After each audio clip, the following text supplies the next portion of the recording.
एक समय की बात है। सभी शास्त्रों के ज्ञाता श्री सूत जी से हजारों की संख्या में ऋषि मुनि मिलने पहुँचे।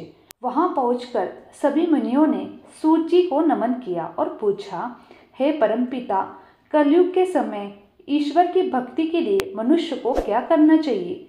कलयुग में उन्हें मोक्ष की प्राप्ति कैसे होगी? हे प्रभु, कृपया कर आप हमें किसी ऐसे तप के बारे में बताएं जिसे करने से मन की मुराद पूरी होगी और साथ ही पुण्य की प्राप्ति हो जाए। ऋषि की बात सुनकर सूत जी बोले, हे मुनिगण, आप सभी ने मनुष्य के हित के बारे में एक अच्छा सवाल किया है। मैं आप सभी को एक ऐसे व्रत के बारे में बताऊंगा जिसके बारे में खुद लक्ष्मीपति नारद मुनि को बताने लगे। आप सभी इस व्रत को ध्यानपूर्वक सुनो। एक बार नारद मुनि दूसरों के हित की अभिलाषा लिए कई लोकों में भ्रमण पर निकले। इस भ्रमण के दौरान घूमते घूमते एक दिन वे मृत्युलोक यानी धरती पर आ पहुँचे। यहाँ नारद मुनि ने देखा कि सभी मनुष्य अपने कर्मों का फल भोग रहे हैं। इसके कारण सभी लोग दुखी पीड़ित हैं।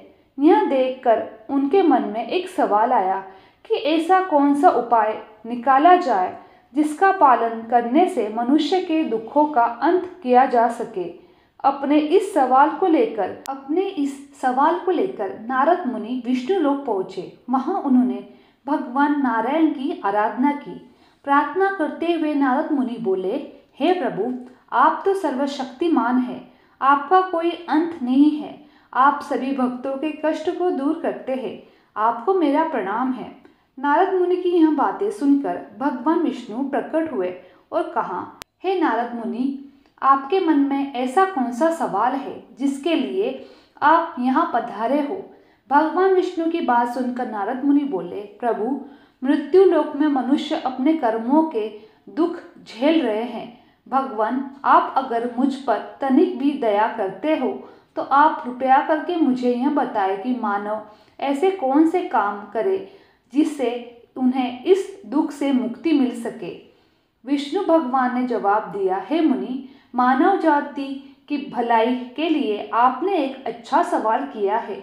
मैं आपको वो बात बताऊंगा जिसका पालन करने से मनुष्य का मोह से नाता छूट सकता है।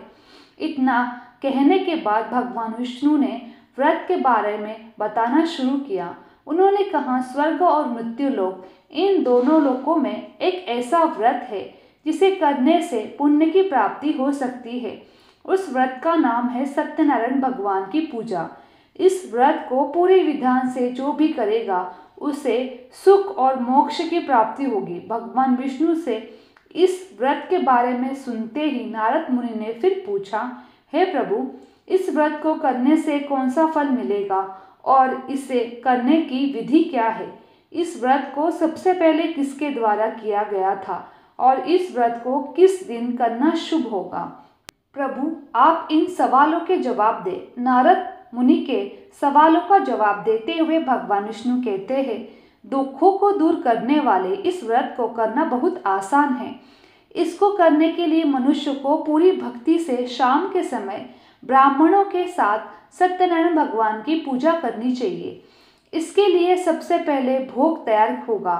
भोग के लिए दूध, केला, घी और गेहूं के आटे को 1/4 भाग में लेना होगा। गेहूं नहीं है तो उसकी जगह सादी आटे का उपयोग किया जा सकता है।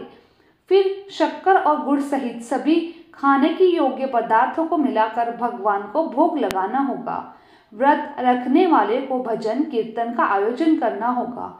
भक्ति में लीन होकर भगवान सत्यनारायण की अर्चना करनी होगी। इसके बाद व्रत रखने वाले को ब्राह्मणों को और सभी परिजनों को भोजन करवाना चाहिए। इसके बाद व्रत रखने वाला खुद भोजन करेगा। इस तरह पूरी विधि के साथ सत्यनारायण भगवान की पूजा करने से मनुष्य की हर इच्छा पूरी हो सकती है।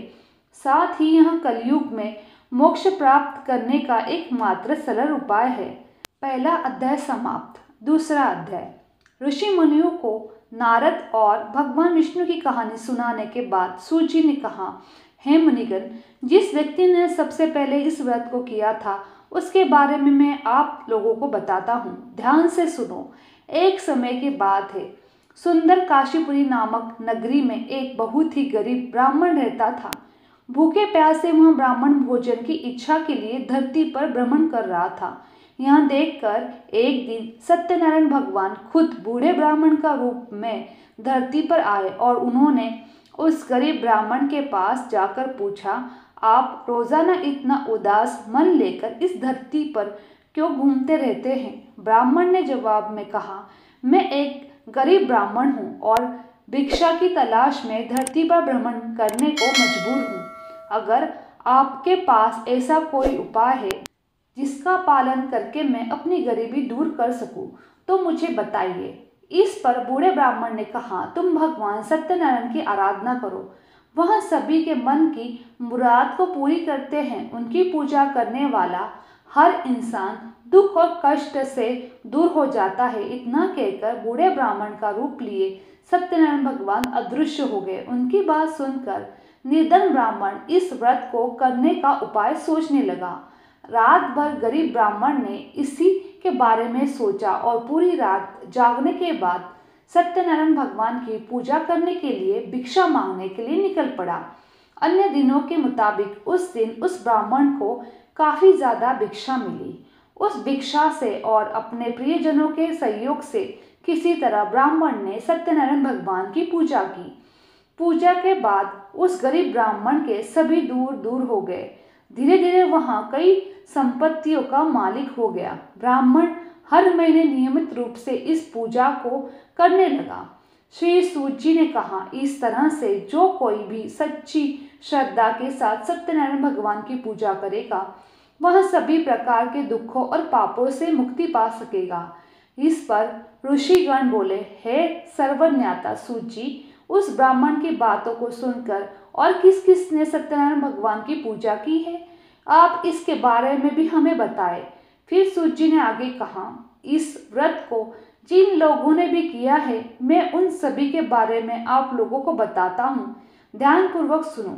एक बार गरीब ब्राह्मण धन और संपत्ति प्राप्ति के लिए अपने परिजनों के साथ इस व्रत को करने की तैयारी कर रहा था। तभी एक बूढ़ा व्यक्ति लकड़ी बेचते हुए वहां पर आया। उसने लकड़ियों को बाहर रखा और स्वयं ब्राह्मण के घर अंदर चला गया। प्यास से तड़पता वह लकड़ी बेचने वाला जब घर के अंदर आया तो उसने देखा कि ब्राह्मण पूजा पर बैठा हुआ था। उसने ब्राह्मण को नमस्कार किया और पूछा, है मुनिवर, आप यहाँ कौन सा तप कर रहे हो और इससे करने से क्या फल की प्राप्ति होती है? लकड़हारे के सवाल का उत्तर देते हुए ब्राह्मण ने कहा, यह व्रत श्री सत्यनारायण भगवान का है। इसे करने से मन की इच्छा पूरी होती है। इसी व्रत का पालन करने से मुझे धन की प्राप्ति हुई है। ब्राह्मण से इस व्रत के बारे में सुनकर लकड़हारा बेहद खुश हुआ। उसने चरणामृत और प्रसाद ग्रहण किया और तुरंत अपने घर को चल गया। घर पहुंचकर उसने निश्चय किया कि किसी भी हाल में वह सत्यनारायण भगवान की पूजा करेगा। इसके लिए वह लकड़ी बेचने उस नगर जा पहुंचा जहां अधिक संख्या में अमीर लोग रहते थे। वहां उसे पहले के मुताबिक अधिक धन मिला। इसके बाद उस लकड़हारे ने कमाए हुए धन से गेहूं का आटा, केला, शक्कर, दूध सहित सत्यनारायण व्रत में लगने वाले सभी सामग्रियों को एकत्रित किया। फिर उसने अपने परिजनों को भी आमंत्रित किया और पूरी विधि के साथ सत्यनारायण भगवान का व्रत किया। इस पूजा को करने के बाद उस लकड़हारे को भी धन और संपत्ति की प्राप्ति हुई। आखिर में उसे वैकुंठ धाम की प्राप्ति हुई। दूसरा अध्याय समाप्त। तीसरा अध्याय। सूत जी आगे की कहानी सुनाते हुए कहते हैं, सालों पहले उल्कामुख नाम में एक राजा था। वह बुद्धिमान होने के साथ सत्यवादी और शांत स्वभाव का व्यक्ति था। वो रोजाना मंदिरों में जाकर गरीबों को धन दान करके उनके दुखों को दूर करता था। राजा उल्कामुख की पत्नी कमल के फूल के समान थी। उन्हें पवित्र से माना जाता था। एक बार राजा उल्कामुख और उसकी पत्नी ने भद्रशीला नदी के किनारे श्री सत्यनारायण भगवान की पूजा की। तभी वहां साधु नाम का एक वैश्य पहुंचा। उस वैश्य के पास व्यवसाय करने के लिए काफी धन था। उसने जब राजा और उसकी पत्नी को व्रत करते देखा तो वह वहीं रुक गया। फिर उनसे विनम्रतापूर्वक पूछा, हे महाराज, आप कौन सा व्रत कर रहे हो? राजा ने जवाब दिया, मैं अपने परिजनों के साथ पुत्र प्राप्ति के लिए सत्यनारायण भगवान की पूजा कर रहा हूँ। इस पर साधु ने पूछा, क्या आप मुझे भी व्रत करने की विधि बताएंगे? मुझे भी संतान प्राप्ति की इच्छा है। साधु की बात सुनकर राजा ने उसे सत्यनारायण भगवान की पूजा की सारी विधि बताई। इसके बाद साधु अपने घर की ओर निकल पड़ा। घर पहुंचकर साधु ने अपनी पत्नी लीलावती को भी सत्यनारायण व्रत के बारे में बताया और कहा, मुझे जब संतान की प्राप्ति होगी तो मैं इस व्रत को करूंगा। कुछ दिन बाद सत्यनारायण भगवान की कृपा साधु की पत्नी लीलावती पर बरसी और वह गर्भवती हो गई। आगे चलकर उसने एक पुत्री को जन्म दिया। लीलावती की पुत्री कब बड़ी हो गई यह पता भी नहीं चला। उसके माता पिता ने उसका नाम कलावती रखा। कुछ दिन बीतने के बाद कलावती की माता ने साधु को उसका वचन याद दिलाया, जिसमें उसने संतान प्राप्ति के बाद श्री सत्यनारायण भगवान की पूजा करने की बात कही थी। लीलावती ने कहा, हे स्वामी, अब आपको अपने वचन का पूरा करने का समय आ गया है। इस पर साधु ने कहा, हे प्राण प्रिय, मुझे अपना वचन अच्छी तरह से याद है। उस वचन को मैं अपनी पुत्री के विवाह के अवसर पर पूरे विधि विधान के साथ करूंगा। पत्नी को पूजा का आश्वासन देकर अगले दिन साधु नगर की ओर चल पड़ा। कुछ समय बाद जब कलावती शादी योग्य हो गई तो साधु ने एक दूत को बुलाया और उसे अपनी पुत्री कलावती के लिए एक योग्य वर ढूंढने का आदेश दिया। साधु का आदेश पाकर दूत कंचन नगर की ओर गया और वहां से एक योग्य वर लेकर आया। उस लड़के को देखकर साधु ने अपनी पुत्री का विवाह उससे कराने का फैसला किया। उसने तुरंत अपने प्रियजनों को आमंत्रित किया और अपनी पुत्री का विवाह उस योग्य लड़के से करवा दिया। शादी के दौरान भी साधु ने श्री सत्यनारायण भगवान की पूजा नहीं की। साधु का यह रवैया देखकर श्री सत्यनारायण भगवान को गुस्से आ गया। उन्होंने साधु को अभिशाप दिया, उसके जीवन में सब सुख समृद्धि को दूर हो जाएगी। इधर अपने कार्यों में व्यस्त साधु अपने दामाद के साथ चंद्रकेतु राजा के नगर में व्यापार करने पहुंचा। तभी एक दिन अचानक एक चोर चंद्रकेतु राजा का धन चुराकर भागते भागते उसी साधु की दुकान पर जा पहुंचा। यहाँ सिपाहियों को अपने पीछे आते देख चोर ने चुराया हुआ धन साधु की दुकान में छिपा दिया। राजा के सिपाही जब वहां पहुंचे तो उन्हें राजा का धन साधु और उसके जमाई के पास दिखाई दिया। उन्होंने तुरंत दोनों को बंदी बना लिया और उन्हें राजा के पास ले गए। सिपाहियों ने राजा से कहा, महाराज, हमने दोनों चोरों को चुराए हुए धन के साथ पकड़ लिया है। आप बस आदेश दे कि इन दोनों को क्या सजा देनी होगी। राजा ने सिपाहियों को आदेश दिया कि बिना देर किए दोनों को इसी वक्त कारावास में डाल दिया जाए, साथ ही उनके सारे धन को जब्त कर दिया जाए। दूसरी तरफ साधु की पत्नी भी दुखी थी। उसके घर में जो कुछ भी सामान था उसे चोर ले गए। एक दिन साधु की बेटी कलावती भूख प्यास से तड़पती हुई भोजन की तलाश में एक ब्राह्मण के घर पहुंची। वहां उसने श्री सत्यनारायण का व्रत होते हुए देखा। फिर उसने भी उस ब्राह्मण से सत्यनारायण भगवान की कथा सुनी। इसके बाद प्रसाद ग्रहण करके अपने घर चली। घर पहुंचते ही कलावती की माँ ने उससे पूछा, बेटी, तुम अब तक कहाँ थी? तुम्हारे मन में क्या उथल पुथल हो रही है? इस पर कलावती ने अपनी माँ से कहा, हे माता, मैं अभी अभी एक ब्राह्मण के घर से आ रही हूँ। वहाँ मैंने श्री सत्यनारायण भगवान की कथा सुनी। अपनी पुत्री की बातों को सुनने के बाद लीलावती ने भी सत्यनारायण भगवान की पूजा की तैयारी शुरू कर दी। फिर उसने अपने परिजनों को बुलाया और पूरे विधान के साथ सत्यनारायण भगवान की पूजा की। साथ ही लीलावती ने भगवान से अपने पापों के लिए माफ़ी मांगी और अपने पति और जमाई को रिहा करने की प्रार्थना की। लीलावती के इस कार्य से श्री सत्यनारायण भगवान प्रसन्न हुए। उन्होंने राजा चंद्रकेतु को सपने में दर्शन दिए और कहा, हे राजन, तुमने जिस बंदी को बनाकर रखा है उसे तुरंत रिहा कर दो और उसकी धन संपत्ति भी लौटा दो। अगर तुमने ऐसा नहीं किया तो मैं तुम्हें धन और संतान के सुख से वंचित कर दूंगा। अगली सुबह राजा ने दरबार में अपने सपने के बारे में बताया और सिपाहियों को दोनों कैदियों को सभा में लाने के लिए कहा। इसके बाद सिपाहियों ने साधु और उसके जमाई को लेकर दरबार पहुंचे। यहाँ दोनों ने राजा को प्रणाम किया। इसके बाद राजा ने उनसे कहा, हमें गलतफहमी हो गई थी, अब वो दूर हो गई है, इसलिए हम आप लोगों को पूरे सम्मान और धन दौलत के साथ छोड़ रहे हैं। उसके बाद राजा ने उन दोनों को सम्मान और धन के साथ छोड़ दिया। तीसरा अध्याय समाप्त। अध्याय चौथा।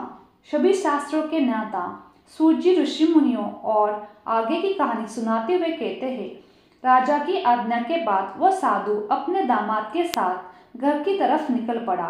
कुछ दूर जाने के बाद रास्ते में उसे एक व्यक्ति मिला जो डंडे के सहारे चल रहा था। वह व्यक्ति असल में खुद सत्यनारायण भगवान ही थे। उन्होंने उनसे पूछा, हे साधु, तुम्हारी नौका में क्या है? यह सुनकर वैश्य हंस पड़ा और अभिमान भरे स्वर में कहने लगा, हे सज्जन, आप मुझसे ये प्रश्न क्यों कर रहे हो? कहीं आपको मुझसे धन लेने की इच्छा तो नहीं है? अगर ऐसा है तो बता देता हूँ कि मेरे नाव में आपके लिए केवल बेल पत्ते ही मिलेंगे। वैश्य की इस कठोर बोली को सुनकर भगवान ने कहा, ईश्वर करे तुम्हारी वाणी सच हो जाए। ऐसा कहकर वे कुछ दूर समुद्र किनारे जाकर बैठ गया। अब उस वैश्य साधु ने जब अपनी नाव की ओर देखा तो वहां दंग रह गया। उसकी नाव में रखे हुए सारे वस्त्र और आभूषण बेल और पत्तों में बदल गए। यह देख वैश्य बेहोश हो गया। कुछ समय बाद जब उसे होश आया तो वह दुखी हो गया। सभी वैश्य के दामाद ने कहा, पिताजी, आप चिंतित न हो, यह सब उसी व्यक्ति के अभिशाप की वजह से हुआ है। हमें बिना देर किए उनके चरणों में गिरकर माफी मांग लेनी चाहिए, तभी जाकर हमारा यह दुख दूर हो जाएगा। अपने जमाई की बात मानकर वैश्य उस व्यक्ति के पास जा पहुंचा और विनम्र स्वर में बोला, मेरे अपराध के लिए मुझे माफ कर दो। इतना कहकर वैश्य जोर जोर से रोने लगा।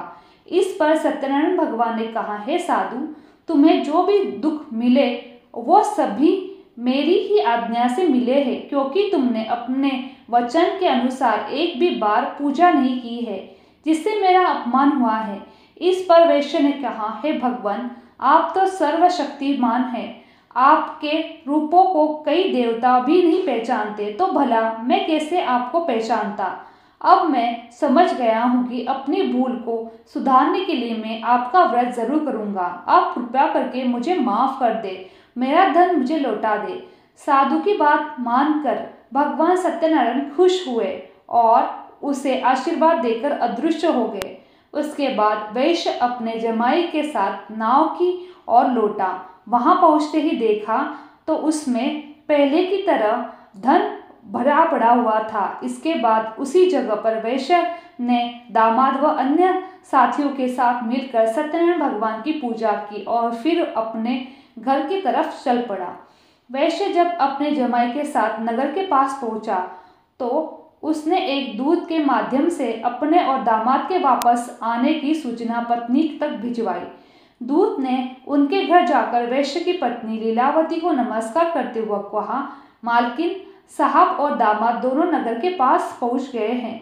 वैश्य की पत्नी लीलावती उस दूत की बात सुनकर काफी प्रसन्न हो गई। उसने तुरंत सत्यनारायण भगवान का व्रत पूरा कर अपनी पुत्री कलावती से कहा, मैं तुम्हारे पिता के दर्शन के लिए जा रही हूँ, तुम भी अपना काम पूरा कर तुरंत दर्शन के लिए आ जाना। अपनी माता की बात सुनकर कलावती भी प्रसन्न हो गई और जल्दबाजी में सत्यनारायण भगवान की कथा का प्रसाद छोड़कर अपने पति और पिता से मिलने चली गई। कलावती द्वारा प्रसाद का अनादर देख भगवान सत्यनारायण एक बार फिर से नाराज हो गए। क्रोध में आकर उन्होंने नाव सहित कलावती के पति को पानी में डुबो दिया। जैसे ही कलावती वहां पहुंची तो उसने देखा उसका पति वहां नहीं है, तो वहां बहुत दुखी हुई और जोर जोर से रोने लगी। इधर वैश्य अपने जमाई को डूबता देखकर एक बार फिर सत्यनारायण भगवान को स्मरण करने लगा। उसने प्रभु से प्रार्थना की, हे ईश्वर, कृपा करके मेरे परिवार से कुछ भूल हुई तो माफ कर देना। साधु की प्रार्थना सुनकर सत्यनारायण भगवान ने कहा, हे साधु, तुम्हारे बेटी ने मेरे प्रसाद का अपमान किया है। यही कारण है कि उसका पति यहाँ दंड झेल रहा है। अगर वह वापस घर लौटकर मेरे प्रसाद का सेवन करती है तो उसका पति सकुशल वापस लौट आएगा। इतना सुनकर कलावती तुरंत घर के अंदर जाती है और प्रसाद का सेवन करती है। प्रसाद खाने के बाद जब कलावती दोबारा अपने घर के बाहर गई, अपने पति की सही सलामती पाई। इसके बाद साधु एक बार फिर अपने परिजनों के साथ मिलकर पूरे विधान के साथ सत्यनारायण भगवान का व्रत करता है। पूजा के बाद वह सुखी सुखी अपना जीवन व्यतीत करता है। अंत में वह इस लोक को सुख प्राप्त कर स्वर्ग लोक में चला जाता है। चौथा अध्याय समाप्त। पांचवा अध्याय।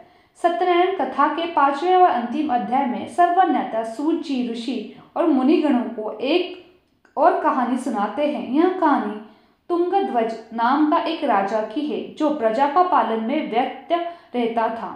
कुछ समय बाद राजा तुंगध्वज अपने नगर के पास के जंगल में शिकार के लिए निकला। शिकार के बाद राजा एक पेड़ के पास विश्राम करने के लिए रुके, जहां उनकी नज़र कुछ लोगों पर पड़ी जो पूरी विधि विधान के साथ भक्ति में लीन होकर सत्यनारायण भगवान की आराधना कर रहे थे। हमेशा की तरह अपने अभिमान में चूर राजा तुंगध्वज उस पूजा में शामिल नहीं हुआ और न ही भगवान को नमन करना जरूरी समझा। वहां मौजूद लोगों ने राजा को रोककर भगवान का प्रसाद भी दिया, लेकिन तुंगध्वज ने प्रसाद का अपमान करते हुए उसे लेने से मना कर दिया। कुछ समय बाद जब राजा तुंगध्वज अपनी नगरी पहुंचा तो देखा कि उनके प्रदेश में सब कुछ बर्बाद हो चुका था।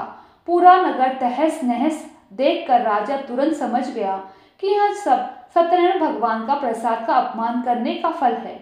वह तुरंत उसी जंगल की ओर गया। बिना किसी देरी से उस पूजा में शामिल होकर भगवान का प्रसाद भी खाया। इसके बाद जब राजा तुंगध्वज दोबारा अपने नगर की ओर चल पड़े तो वहां पहुंचकर उसने देखा कि सत्यनारायण भगवान की कृपा से सब कुछ पहले जैसा व्यवस्थित हो चुका था। इसके बाद राजा तुंगध्वज ने लंबे समय तक सुख और समृद्धि के साथ अपना जीवन व्यतीत किया और फिर मृत्यु के बाद उसे स्वर्गलोक की प्राप्ति हुई। इस कहानी के बाद सूत जी ऋषियों को अब कहते हैं, हे मुनिगण, इस संसार में जो भी मनुष्य सत्यनारायण भगवान के व्रत करेगा उसे सभी मनोकामनाएं पूरी होगी।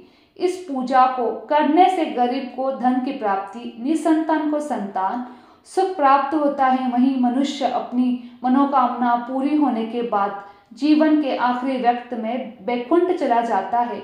आगे सूत जी कहते हैं, मैं अब आप सभी को इस व्रत को करने वाले लोगों के दूसरे जन्म के बारे में भी बताता हूँ। दूसरा अध्याय के वृद्ध ब्राह्मण ने अगले जन्म में सुदामा के रूप में जन्म लिया और मोक्ष की प्राप्ति की। वहीं दूसरे अध्याय के लकड़हारे ने निषाद के रूप में जन्म लेकर मोक्ष की प्राप्ति की। इसके अलावा तीसरे अध्याय के उल्कामुख राजा ने दशरथ के रूप में बैकुंठ की प्रस्थान किया। चौथा अध्याय के साधु नामक वैश्य ने मोरध्वज के रूप में अपने पुत्र की तरफ से मोक्ष की प्राप्ति की। वही पांचवें यानी अंतिम अध्याय में तुंगध्वज राजा ने भगवान की भक्ति में लीन होकर मोक्ष की प्राप्ति की। इस प्रकार सत्यनारायण कथा का पांचवा अध्याय संपन्न हुआ। वीडियो अच्छी लगी तो चैनल को लाइक, शेयर और सब्सक्राइब करना ना भूलें। आप सभी का धन्यवाद।